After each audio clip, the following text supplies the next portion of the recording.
Hi friends, ನಾನು Vedavathi. Welcome back to my channel. ಇವತ್ತಿನ ವಿಡಿಯೋದಲ್ಲಿ ಮಟನಲ್ಲಿ ಕೈಮಾ ಉಂಡೆ ಮಾಡೋಣ. ಒಂದ್ ವೇಳೆ ಈ ಚಾನಲ್ಗೆ ನೀವು ಸಬ್ಸ್ಕ್ರೈಬ್ ಆಗಿಲ್ಲ ಅಂದ್ರೆ ಸಬ್ಸ್ಕ್ರೈಬ್ ಮಾಡ್ಕೊಳ್ಳಿ, ಪಕ್ಕದಲ್ಲಿರುವ ಬೆಲ್ ಬಟನ್ಗೆ ಪ್ರೆಸ್ ಮಾಡಿ. ಇಲ್ಲಿ 1 kg ಮಟನ್ ತಗೊಂಡಿದ್ದೀನಿ.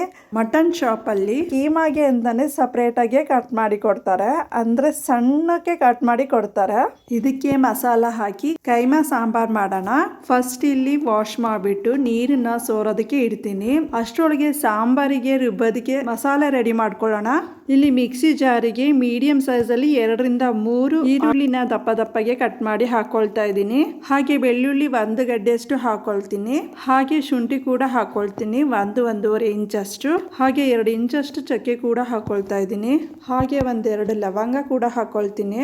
ಹಾಗೆ ತೆಂಗಿನಕಾಯಿ ಕೂಡ ಸೇರಿಸ್ಕೊಳ್ತೀನಿ. ತೆಂಗಿನಕಾಯಿ ಬಂದ್ಬಿಟ್ಟು 1 ಅಥವಾ 1/4 ಕಪ್ ಅಷ್ಟು ತಗೊಳ್ಳೋಣ. ಈಗ ಚಿಲ್ಲಿ ಪೌಡರ್ ಹಾಕೊಳ್ತೀನಿ. ಚಿಲ್ಲಿ ಪೌಡರ್ ಬಂದ್ಬಿಟ್ಟು 2 ಸ್ಪೂನ್ ಅಷ್ಟು ತಗೊಂಡಿದ್ದೀನಿ. ಖಾರನ ಮೀಡಿಯಂ ಆಗಿ ಸ್ವಲ್ಪ ಕಮ್ಮಿನೇ ತಗೊಂಡಿದ್ದೀನಿ. ಹಾಗೆ ಧನಿಯಾ ಪೌಡರ್ ಕೂಡ ಹಾಕೊಳ್ತಾ ಇದ್ದೀನಿ. ಧನಿಯಾ ಪೌಡರ್ ಬಂದ್ಬಿಟ್ಟು 2 ಸ್ಪೂನ್ ಅಷ್ಟು ತಗೊಂಡಿದ್ದೀನಿ. ಇದು ಜಾಸ್ತಿ ಹಾಕಿದಷ್ಟು ಚೆನ್ನಾಗಿರುತ್ತೆ. ಹಾಗೆ ಟೊಮೊಟೊ ಕೂಡ ಹಾಕೊಳ್ತಾ ಇದ್ದೀನಿ. ಟೊಮೊಟೊ ಬಂದ್ಬಿಟ್ಟು ಮೀಡಿಯಂ ಸೈಜ್ ಅಲ್ಲಿ 1/4 ಭಾಗ ತಗೊಂಡಿದ್ದೀನಿ. ಹಾಗೆ ಸ್ವಲ್ಪ ನೀರು ಹಾಕೊಂಡು ರುಬ್ಕೊಳ್ತೀನಿ. ರುಬ್ಕೊಳ್ತಿರ್ಬೇಕಾದ್ರೆ ಮತ್ತೆ ಇನ್ನೊಂದ್ ಸ್ವಲ್ಪ ನೀರು ಹಾಕೊಂಡು ರುಬ್ಕೊಂಡಿದ್ದೆ. ಸಾಂಬಾರಿಗೆ ಮಸಾಲಾನ ನೋಡಿ ಈ ರೀತಿಯಾಗಿ ಸಣ್ಣಕ್ಕೆ ರುಬ್ಕೊಂಡಿದ್ದೀನಿ. ಇಲ್ಲಿ ಮಟನ್ ನಾನು ಸೋರೋದಕ್ಕೆ ಅಂತ ಇಟ್ಟಿದ್ದಲ್ಲ, ನೀರೆಲ್ಲ ಸಪ್ರೇಟ್ ಆಗಿ ಕೆಳಗೆ ಬಂದಿದೆ ನೋಡಿ. ಇದರಲ್ಲಿ ಸ್ವಲ್ಪನೂ ನೀರಿರಬಾರ್ದು, ಆ ರೀತಿಯಾಗಿ ನೀರನ್ನ ಸಪ್ರೇಟ್ ಮಾಡ್ಕೋಬೇಕಾಗುತ್ತೆ. ಈಗ ಇದನ್ನ ಒಂದು ದೊಡ್ಡ ಪಾತ್ರೆಗೆ ಹಾಕೊಳ್ತೀನಿ. ಇದಕ್ಕೆ ಮಸಾಲ ಹಾಕಿ ಮಿಕ್ಸಿಯಲ್ಲಿ ರುಬ್ಕೋಬೇಕಲ್ವಾ. ಹುರ್ಗಡ್ಲೆನ ಮಿಕ್ಸಿಯಲ್ಲಿ ಹಾಕೊಳ್ತಾ ಇದ್ದೀನಿ. ಅದನ್ನ ಅರ್ಧ ಕಪ್ ಅಷ್ಟು ತಗೊಂಡು ಪೌಡರ್ ಮಾಡಿ ಹಾಕೊಳ್ತಾ ಇದ್ದೀನಿ. ಹುರ್ಗಡ್ಲೆನ ಸ್ವಲ್ಪ ಕಡಿಮೆನೆ ತಗೊಳ್ಬೇಕು, ಯಾಕೆಂದ್ರೆ ಅದು ಬೇಯಿಸ್ಕೊಳ್ಬೇಕಾದ್ರೆ ಕೈಮಾ ಏನಾಗುತ್ತೆ ಹೊಡ್ಕೊಂಡ್ಬಿಡುತ್ತೆ. ಈಗ ಇದ್ರ ಜೊತೆಗೆ ಶುಂಠಿ ಬೆಳ್ಳುಳ್ಳಿ ಪೇಸ್ಟ್ ಕೂಡ ಹಾಕೊಳ್ತಾ ಇದ್ದೀನಿ, 1.5 ಸ್ಪೂನ್ ಅಷ್ಟು. ಹಾಗೆ ಪೆಪ್ಪರ್ ಪೌಡರ್ ಕೂಡ ಹಾಕೊಳ್ತಾ ಇದ್ದೀನಿ, 1 ಸ್ಪೂನ್ ಅಷ್ಟು. ಹಾಗೆ ಗರಂ ಮಸಾಲ ಕೂಡ ಹಾಕೊಳ್ತಾ ಇದ್ದೀನಿ, ಅರ್ಧ ಸ್ಪೂನ್ ಅಷ್ಟು. ಹಾಗೆ ಸ್ವಲ್ಪ ಅರಿಶಿನ ಪುಡಿ ಕೂಡ ಹಾಕೊಳ್ತೀನಿ. ಹಾಗೆ ಸ್ವಲ್ಪ ಉಪ್ಪು ಕೂಡ ಸೇರಿಸ್ಕೊಳ್ಳೋಣ. ಈಗ ಇದನ್ನ ನೀಟಾಗಿ ಮಿಕ್ಸ್ ಮಾಡ್ಕೊಳ್ಳೋಣ. ಇದ್ರ ಜೊತೆಗೆ ಬೇಕು ಅಂದರೆ ಸ್ವಲ್ಪ ಚಿಲ್ಲಿ ಪೌಡ್ರ್ ಕೂಡ ಹಾಕ್ಕೊಳ್ಬೋದು. ಹಾಗೆ ಧನಿಯಾ ಪೌಡ್ರ್ ಕೂಡ ಸ್ವಲ್ಪ ಸೇರಿಸ್ಕೊಳ್ಬೋದು. ಇದನ್ನ ಮಿಕ್ಸಿಗೆ ಹಾಕೊಳ್ಳೋಕ್ಕಿಂತ ಮುಂಚೆ ನೀಟಾಗಿ ಮಿಕ್ಸ್ ಮಾಡ್ಕೊಳ್ಳೋಣ, ಯಾಕೆಂದರೆ ಮಸಾಲ ಎಲ್ಲ ಕಡೆನೂ ಮಿಕ್ಸ್ ಆಗಬೇಕಲ್ವಾ. ಕಲ್ಸ್ಕೊಂಡಾದ್ಮೇಲೆ ಇದನ್ನ ಮಿಕ್ಸಿ ಜಾರಿಗೆ ಹಾಕೊಳ್ತೀನಿ. ಅಂದರೆ ಸ್ವಲ್ಪ ಸ್ವಲ್ಪನೇ ಹಾಕೊಂಡು ರುಬ್ಕೊಳ್ತೀನಿ. ಇಲ್ಲಿ ರುಬ್ಕೊಳ್ತಿರ್ಬೇಕಾದ್ರೆ ಜಾಸ್ತಿ ರುಬ್ಕೊಳ್ಬಾರ್ದು, ಅಂದರೆ 2 ರೌಂಡ್ ಓಡಿಸ್ಬೇಕಷ್ಟೇ. ಅಂದರೆ ಫುಲ್ ನುಣ್ಣಗೆ ರುಬ್ಬಾರ್ದು, ಅಂದರೆ ದಪ್ಪ ದಪ್ಪಗೆ ಬರಬೇಕು ನೋಡಿ. ಈ ರೀತಿಯಾಗಿ ರುಬ್ಕೊಳ್ತೀನಿ. ಇಲ್ಲಿ ಕಟ್ ಮಾಡಿಸ್ಬೇಕಾದ್ರೆ ಫುಲ್ ಪಚಡಿ ಮಾಡಿಸಿರ್ತೀವಿ, ಅದಕ್ಕೆ ರುಬ್ಕೊಳ್ಬೇಕಾದ್ರೆ ಸ್ವಲ್ಪ ಲೈಟಾಗೆ ರುಬ್ಕೊಳ್ಬೇಕು. ಇದನ್ನು ಒಂದು ದೊಡ್ಡ ಪಾತ್ರೆಗೆ ಹಾಕೊಳ್ತೀನಿ. ಎಲ್ಲದನ್ನು ಕೂಡ ಸ್ವಲ್ಪ ಸ್ವಲ್ಪನೇ ತಗೊಂಡು ಮಿಕ್ಸಿಯಲ್ಲಿ ಗ್ರೈಂಡ್ ಮಾಡಿ ಹಾಕೊಳ್ತೀನಿ. ಅಂದರೆ ಮಿಕ್ಸಿ ಹಾಕಿದ್ಮೇಲೆ ಮಸಾಲ ಏನಿದೆ ಅದು ಇನ್ನೂ ನೀಟಾಗಿ ಮಿಕ್ಸ್ ಆಗುತ್ತೆ. ಹಾಗೆ ಬಟನ್ ಕೂಡ ಇನ್ನೂ ಸ್ವಲ್ಪ ಸಣ್ಣ ಆಗುತ್ತೆ ಅಂದ್ಬಿಟ್ಟು 1-2 ರೌಂಡ್ ಓಡಿಸಿರೋದಷ್ಟೇ. ಈಗ ಉಂಡೆ ಮಾಡ್ಕೊಳ್ಳೋಕ್ಕಿಂತ ಮುಂಚೆ ಪ್ಲೇಟಲ್ಲಿ ಒಂದ್ಸಲ ನೀಟಾಗಿ ಮಿಕ್ಸ್ ಮಾಡ್ಕೊಳ್ಳೋಣ. ಈಗ ಕೀಮಾಗೆ ಉಂಡೆ ಮಾಡ್ಕೊಳ್ಳೋಣ. ಇಲ್ಲಿ ಉಂಡೆ ಬಂದ್ಬಿಟ್ಟು ಮೀಡಿಯಮ್ ಸೈಜಲ್ಲಿ ಈ ರೀತಿಯಾಗಿ ಮಾಡ್ಕೊಳ್ತೀನಿ.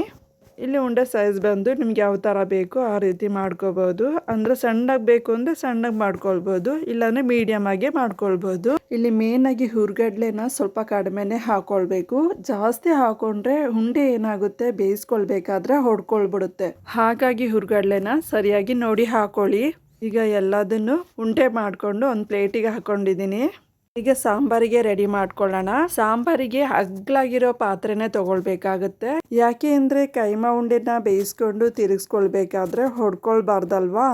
ಈಗ ಬಾಣಲಿಗೆ ಸ್ವಲ್ಪ ಎಣ್ಣೆ ಹಾಕೊಳ್ತೀನಿ. ಎಣ್ಣೆ ಬಿಸಿ ಆದಮೇಲೆ ಈರುಳ್ಳಿ ಹಾಕೊಳ್ತೀನಿ. ಈರುಳ್ಳಿನ ಫ್ರೈ ಮಾಡ್ಕೊಂಡಾದ್ಮೇಲೆ ಸ್ವಲ್ಪ ಅರಿಶಿನ ಪುಡಿ ಸೇರಿಸ್ಕೊಳ್ತೀನಿ. ಇಲ್ಲಿ ಈರುಳ್ಳಿನ ಬ್ರೌನ್ ಕಲರ್ ಬರೋವರೆಗೂ ಫ್ರೈ ಮಾಡ್ಕೊಳ್ತೀನಿ. ಈಗ ರುಬ್ಕೊಂಡಿರೋ ಮಸಾಲಾನ ಹಾಕ್ಕೊಳ್ಳೋಣ. ಖಾರ ಮಸಾಲ ಏನಿದೆ ಅಷ್ಟನ್ನು ಕೂಡ ಒಗ್ಗರಣೆಲ್ಲ ಹಾಕ್ಕೊಳ್ತೀನಿ. ಈಗ ಖಾರ ಮಸಾಲ ಹಾಕೊಂಡಾದ್ಮೇಲೆ ಇದು ನೀಟಾಗಿ ಮಿಕ್ಸ್ ಮಾಡ್ಕೊಂಡು ಬೇಯಿಸ್ಕೊಳ್ಳೋಣ. ಇದಕ್ಕೆ ಸ್ವಲ್ಪನೂ ನೀರು ಹಾಕೊಳ್ದೇನೆ 2 ರಿಂದ 3 ನಿಮಿಷ ಹಾಗೆ ಬೇಯಿಸ್ಕೊಳ್ಳೋಣ. ಈಗ ಮಿಕ್ಸಿನ ತೊಳೆದು ಉಳಿದಿರೋ ನೀರು ಕೂಡ ಹಾಕೊಳ್ತೀನಿ. ಆಮೇಲೆ ಇದನ್ನ ನೀಟಾಗಿ ಮಿಕ್ಸ್ ಮಾಡ್ಕೊಂಡು ಬೇಯಿಸ್ಕೊಳ್ತೀನಿ. ಈಗ ಇದನ್ನ ಮೀಡಿಯಂ ಫ್ಲೇಮಲ್ಲಿ ಕುದಿ ಬರೋವರೆಗೂ ಬೇಯಿಸ್ಕೊಳ್ತೀನಿ. ಅಂದರೆ ಕೀಮಾ ಉಂಡೆ ಹಾಕೋಕ್ಕಿಂತ ಮುಂಚೆ ಖಾರ ಏನಿದೆ ಚೆನ್ನಾಗಿ ಬೇಯಿಸ್ಕೊಳ್ತೀನಿ. ಇಲ್ಲಿ ಖಾರನ ಹಸಿಯಾಗಿ ಹಾಕಿರೋದ್ರಿಂದ ಹಸಿ ಸ್ಮೆಲ್ ಹೋಗೋವರೆಗೂ ಚೆನ್ನಾಗಿ ಬೇಯಿಸ್ಕೊಳ್ಳೋಣ. ಈಗ ಇದು ಕುದಿ ಬರ್ತಾ ಇದೆ. ಇದನ್ನ ನೀಟಾಗಿ ಮಿಕ್ಸ್ ಮಾಡಿಕೊಂಡು ರುಚಿಗೆ ತಕ್ಕಷ್ಟು ಉಪ್ಪು ಕೂಡ ಹಾಕೊಳ್ತೀನಿ. ಆಲ್ರೆಡಿ ಕೀಮಾಗೆ ಸ್ವಲ್ಪ ಉಪ್ಪು ಹಾಕೊಂಡಿರೋದ್ರಿಂದ ಸಾಂಬಾರಿಗೆ ಎಷ್ಟು ಬೇಕು ನೋಡ್ಕೊಂಡು ಹಾಕೊಳ್ಳೋಣ. ಈಗ ಸೌಟಲ್ಲಿ ಒಂದ್ಸಲ ಮಿಕ್ಸ್ ಮಾಡ್ಕೊಂಡು ನೀರು ಹಾಕೊಳ್ಳೋಣ. ಇಲ್ಲಿ ನೀರು ಬಂದ್ಬಿಟ್ಟು 2-3 ಗ್ಲಾಸ್ ಅಷ್ಟು ಹಾಕೊಳ್ತೀನಿ.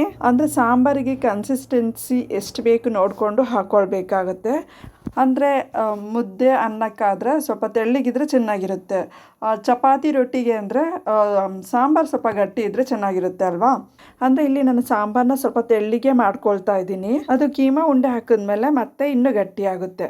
ಅದಕ್ಕೆ ಸ್ವಲ್ಪ ತೆಳ್ಳೆ ಮಾಡ್ಕೊಳ್ತೀನಿ. ಹಾಗೆ ತೀರಾ ತೆಳ್ಳಿಗೂ ಕೂಡ ಮಾಡ್ಕೊಳ್ಳಲ್ಲ. ಈಗ ಸಾಂಬಾರು ಕುದಿ ಬರ್ತಾ ಇದೆ. ಈಗ ಲೋ ಫ್ಲೇಮ್ ಮಾಡಿಕೊಂಡು ಉಂಡೆ ಹಾಕ್ಕೊಳ್ತಾ ಹೋಗ್ತೀನಿ. ಇಲ್ಲಿ ಉಂಡೆ ಹಾಕ್ಕೊಳ್ಬೇಕಾದ್ರೆ ಒಂದೊಂದೇ ಹಾಕ್ಕೊಳ್ತಾ ಹೋಗ್ತೀನಿ.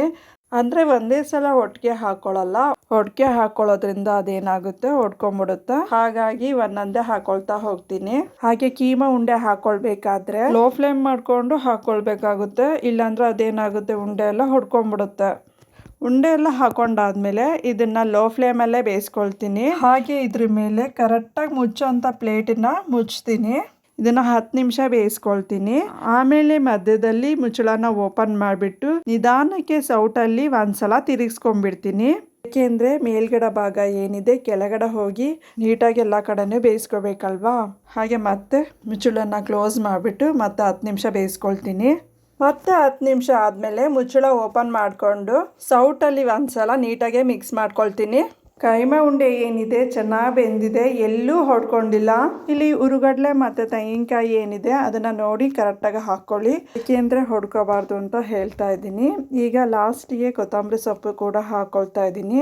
ಇಲ್ಲಿ ಮುದ್ದೆ ಅನ್ನಕ್ಕೆ ಅಂದರೆ ಸ್ವಲ್ಪ ತೆಳ್ಳಗಿದ್ರೆ ಚೆನ್ನಾಗಿರುತ್ತೆ. ಹಾಗೆ ಚಪಾತಿ ರೊಟ್ಟಿ ದೋಸೆಗೆ ಅಂದರೆ ಸ್ವಲ್ಪ ಗಟ್ಟಿ ಇದೆ ಚೆನ್ನಾಗಿರುತ್ತೆ. ಹಾಗೆ ಆರಿದ್ಮೇಲೆ ಇದು ಸ್ವಲ್ಪ ಗಟ್ಟಿ ಕೂಡ ಆಗುತ್ತೆ. ಈ ಕೀಮಾ ಉಂಡೆ ಅಂತೂ ತುಂಬಾನೇ ರುಚಿಯಾಗಿತ್ತು. ಹಾಗೆ ಮನೆ ತುಂಬ ಘಮ್ ಅಂತಾಯಿತು. ಈ ವಿಧಾನದಲ್ಲಿ ಒಂದ್ಸಲ ಟ್ರೈ ಮಾಡಿ ನೋಡಿ, ತುಂಬಾನೇ ಚೆನ್ನಾಗಿದೆ. ಈ ರೆಸಿಪಿ ಇಷ್ಟ ಆಗಿದ್ದಲ್ಲಿ ಪ್ಲೀಸ್ ಲೈಕ್ ಮಾಡಿ, ಶೇರ್ ಮಾಡಿ. ಸಬ್ಸ್ಕ್ರೈಬ್ ಆಗಿಲ್ಲ ಅಂದರೆ ಸಬ್ಸ್ಕ್ರೈಬ್ ಮಾಡ್ಕೊಳ್ಳಿ. Thank you.